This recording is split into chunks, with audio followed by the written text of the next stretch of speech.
الرحيم نحمده ونصلي ونسلم على رسوله الكريم أما بعد عن أبي هريرة رضي الله تعالى عنه قال قال رسول الله صلى الله عليه وسلم صلاة الرجل في جماعة تزيد على صلاته في سوقه وبيته 27 درجة متفق علیہ۔ حضرت ابو ہریرہ رضی اللہ تعالیٰ عنہ سے روایت ہے کہ جناب نبی کریم صلی اللہ علیہ وسلم نے ارشاد فرمایا، آدمی کا جماعت کے ساتھ نماز پڑھنا یہ زیادہ ہے بنسبت اس کے کہ آدمی گھر میں نماز پڑھے یا بازار میں نماز پڑھے۔ کچھ درجے، 20 سے اوپر کچھ درجے اس حدیث میں اور اس روایت میں نماز کا جماعت کے ساتھ پڑھنے کی فضیلت کا تذکرہ ہے، اور اس روایت میں ایک لفظ آیا ہے بضع۔ بضع عربی زبان میں مختلف اعداد کے لیے، مختلف عددوں کے لیے مختلف الفاظ استعمال ہوتے ہیں۔ تو بضع کا جو لفظ ہے وہ اس کا اطلاق 3 سے لے کر 9 تک کے عدد کے لیے ہوتا ہے۔ بضع کا اطلاق 3 سے لے کر 9 تک کے عدد کے لیے بضع کا لفظ استعمال کرتے ہیں۔ چنانچہ اس روایت میں یہ جو لفظ آیا ہے، اس اعتبار سے بعض محدثین نے فرمایا کہ جو آدمی مسجد میں نماز پڑھتا ہے، گھر کی نماز کے مقابلے میں مسجد کا ثواب اس کو 25 گنا زیادہ ملتا ہے، اور بعض روایتوں میں 27 درجے کا بھی تذکرہ ہے۔ تو معلوم یہ ہوا کہ مسجد کی جو جماعت ہے وہ کئی گنا زیادہ ہے۔ فقہ حنفی، فقہ شافعی، فقہ مالکی، فقہ حنبلی، چاروں ہمارے ائمہ اور فقہا کے نزدیک مسجد میں جماعت کے ساتھ نماز پڑھنا یہ کئی گنا زیادہ بہتر ہے بنسبت گھر میں نماز پڑھنے کے۔ اور بعض فقہا نے تو یہاں تک کہ لکھا ہے کہ جو آدمی بغیر کسی شرعی عذر کے گھر میں نماز پڑھتا ہے، مسجد حالانکہ وہ جا سکتا ہے تو اس کی نماز ہی نہیں ہوگی۔ بعض نے واجب کہا ہے، بعض نے اس کو سنت مؤکدہ قریب علی الواجب کہا ہے۔ بہرحال تاکید کے اور اہمیت کے تمام فقہا قائل ہیں، اور اس پر تمام فقہا کا اجماع اور اتفاق ہے۔ ایک بات تو یہ روایات میں ہے کہ حضرت عبداللہ ابن ام مکتوم رضی اللہ تعالیٰ عنہ ایک نابینا صحابی ہیں، مشہور صحابی ہیں، آپ نے نام بھی سنا ہوگا۔ سورہ عبس و تولی جن کے شان نزول میں نازل ہوئی اس کی ابتدائی آیات۔ حضرت عبداللہ ابن ام مکتوم رضی اللہ تعالیٰ عنہ جناب نبی کریم صلی اللہ علیہ وسلم کی خدمت میں حاضر ہوئے، اور انہوں نے اپنا مسئلہ حضرت کے سامنے پیش کیا، اور اللہ کے رسول جناب نبی کریم صلی اللہ علیہ وسلم سے عرض کیا کہ اللہ کے رسول، میں ایک نابینا آدمی ہوں۔ بے شک وہ آنکھوں کے اعتبار سے تو نابینا تھے، لیکن دل کے اعتبار سے وہ بڑے بینا تھے۔ دل کی بصیرت اللہ تعالیٰ نے خوب عطا فرمائی تھی، بہت سارے جہادوں میں بھی شریک ہوئے۔ کہنے لگے کہ جی میں نابینا ہوں، مجھے نظر نہیں آتا، اور میرے گھر اور یہ روایت بڑی اہم ہے ان لوگوں کے لیے جو معمولی عذر کی بنیاد پر گھر پر نماز پڑھ کر فارغ ہو جاتے ہیں اور سمجھ لیتے ہیں کہ جی ہم نے تو تیر مار لیا۔ دیکھیے روایت میں کیا ہے، کہنے لگے کہ جی میرے گھر اور مسجد کے درمیان جو ہے وہ بڑا فاصلہ ہے، ایک بات۔ دوسری بات فرمائی کہ مجھے کوئی ایسا رہبر، کوئی ایسا ساتھی، کوئی ایسا رفیق مجھے میسر نہیں ہے کہ جو میرا ہاتھ پکڑ کر مجھے مسجد تک لے آئے۔ کتنے عذر بیان کیے؟ 2۔ تیسرا عذر یہ بیان کیا کہ میرے گھر سے مسجد تک کا جو راستہ ہے وہ ہے ناہموار، وہ راستہ ہے ناہموار۔ اب آپ کو پتہ ہے پہلے زمانے میں یہ ڈامر والے روڈ تھوڑی ہوتے تھے، کھڈے کھڈے، راستہ ہموار نہیں ہے۔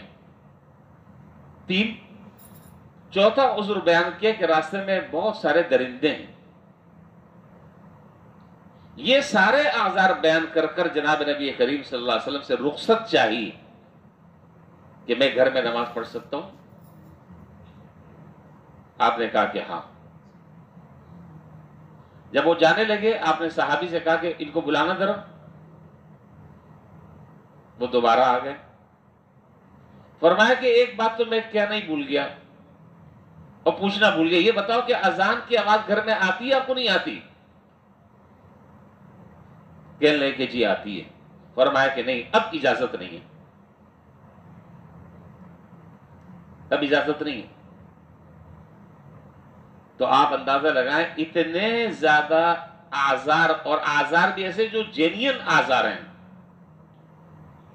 اس کے باوجود جناب نبی کریم صلی اللہ علیہ وسلم نے انہیں رخصت نہیں دی اس بات کی کہ وہ گھر میں نماز پڑھ لیں۔ آپ نے فرمایا کہ اگر اذان کی آواز سنتے ہو، ہمارے جیسا کوئی آدمی ہوتا تو کہتا ہے کہ جی میں تو سنتا ہی نہیں ہوں، میرے تو سماعت کا بھی مسئلہ ہے۔ لیکن وہاں تو غلط بیانی نہیں ہے، صاف صاف بات ہے، جو بات ہے کھل کر بات، کہ لے جی سنتا ہوں۔ کہا کہ نہیں اب اجازت نہیں۔ تو اس لیے بھائی ہمیں غور کر لینا چاہیے، مسئلہ ہے نماز کا، مسئلہ ہے نماز کی صحت کا، مسئلہ ہے نماز کے ثواب کا۔ ہمیں غور کر لینا چاہیے کہ کیا میں نے جو آزار تراش کر رکھے ہیں، کیا وہ عذر اس قابل ہیں کہ اللہ تعالیٰ کے ہاں ہماری جان چھوٹ سکتی ہے؟ جی رات کو اصل میں بڑا میں مصروف ہوتا ہوں، رات کو بڑی دیر سے میں آیا، میری میٹنگ تھی۔ ہمارے تو یہ عذر ہے، اور کیا ہے؟ آنکھ نہیں کھلی، فلانا ڈھماکا، کوئی عذر نہیں ہے، یہ شرعاً کوئی عذر نہیں۔ آخری بات کر کر میں بات ختم کر رہا ہوں۔ اب آپ کہیں گے اور آپ یہ فرمائیں گے کہ بھئی جماعت سے نماز پڑھنے میں کون سے اتنا بڑا کیا فائدے ہیں؟ بھئی 2 رکعت فجر کی گھر میں پڑھ لیں، 2 رکعت مسجد میں پڑھ لیں، کیا ہوا؟ کیا فائدہ؟ ایک تو فائدہ حدیث میں ذکر کر دیا کہ 25 گنا یا دوسری روایت میں 27 گنا ثواب زیادہ۔ ایک تو بات یہ۔ دوسرا سنیں، حضرت امام محمد بن حسن شیبانی رحمۃ اللہ علیہ کا نام آپ نے سنا ہوگا، جو حضرت امام ابو حنیفہ رحمۃ اللہ علیہ کے اجلہ تلامذہ میں سے ہیں، مایہ ناز شاگردوں میں سے ہیں، جن پر آپ کو فخر تھا۔ تو امام محمد بن حسن شیبانی رحمۃ اللہ علیہ کے ایک شاگرد ہیں محمد بن سلمہ۔